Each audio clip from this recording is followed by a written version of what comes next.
This is another in the series First Reads. It's a series in which I read a poem by a poet I don't know or know very little about and just have a first reading to have a great experience of that poet's work, to feel that energy from the initial experience of the poet's work. It's why we get into poetry in the first place. And so today I'm looking at something from Court Green. If you don't know it, it's a great little journal. Vicki Iorio. All right. A road trip with my mother's ashes in a business envelope in the glove compartment of my car. So a poem about, the mother, probably, I'm guessing. We'll see what happens when we get there, but definitely about taking this trip after the mother has died, right? I like to look at the form first for any poem I look at, and this one, I look at it, it's not a traditional form. It's got 1, 2, 3, 4, 5, 6 stanzas, and the line length varies quite a bit in these, so I'm assuming this is open form, what people call free verse, and I'm just going to read it that way and look and see what techniques we see here. So let's just read. Your white turtleneck draped the passenger seat. Your plaid thermos of tea in the cup holder next to my venti iced cinnamon macchiato. So in this one, assuming the title is right on, that this turtleneck and the plaid thermos are memory pieces for the mother, things that this speaker is taking, with her on this trip to take the ashes somewhere, right? Take the ashes somewhere. There's a contrast between the thermos of tea and the venti iced cinnamon macchiato, this kind of simplicity with plaid thermos of tea, which is a little bit more old style. And then the contemporary, Starbucks version, or this, whatever it is, with the, fancy iced cinnamon macchiato, this kind of difference here is pointed out. The Beatles' White Album is on. It's a new car.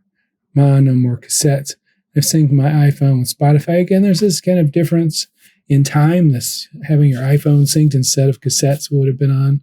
It sounds like in this older period, but still listening to the Beatles' White Album, a very famous older album at this point, right?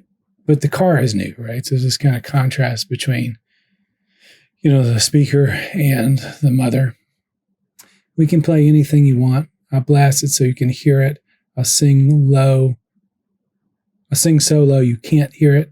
So this kind of play on, the mother and her age. Like, as you get older, you lose your hearing, so it's kind of blasting so the person can hear it, but also singing low so that the mother won't be bothered by it. Apparently, like this, seems to trigger a comment, like, those things that a parent does, don't sing with that, or you will have a great singing voice or whatever it is.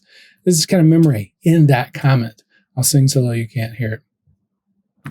The poetry, the poetic language here is fairly simple. It's not overly complicated. It's not overly dense. There's not a lot of heavy duty techniques. It feels like it's just fairly straightforward narrative. Karen married a nice boy from college. We don't know who Karen is as a reader, but we can kind of assume this person as a child, a mother or something. They got married in the campus chapel. We'll go there, or maybe a grandkid, who knows. We'll go there before we picnic along the river. So there's going to be a stop in this journey to take the ashes somewhere. Before we picnic along the river, it's like the mother is still with you picnicking along the river, and the ashes are being carried. The King Arthur Baking Company, I'll buy flour. I still haven't mastered your brownies. You said the secret is in the timing, knowing, and patience is my failure. That kind of way in which a parent kind of sees those subtle things you repeat over and over that the mother's commented on. This talking here is almost like the poet is still speaking to the mother as if she's there watching over this stuff. Later, we'll drive up to the ice cream factory. Remember your best day. Free strawberry ice cream sample was as big as a pint. Strawberries almost whole, ruby red, bursting with seeds. So we kind of finally have these kind of, end on the strong bang of poetic techniques, ruby red, seeds. We have the sounds here all thrown together. Kind of this best day is an ice cream day. It's free ice cream. It's very simple, a simple thing, but it's something that you can remember about that person that's just very personal and just fun and easy.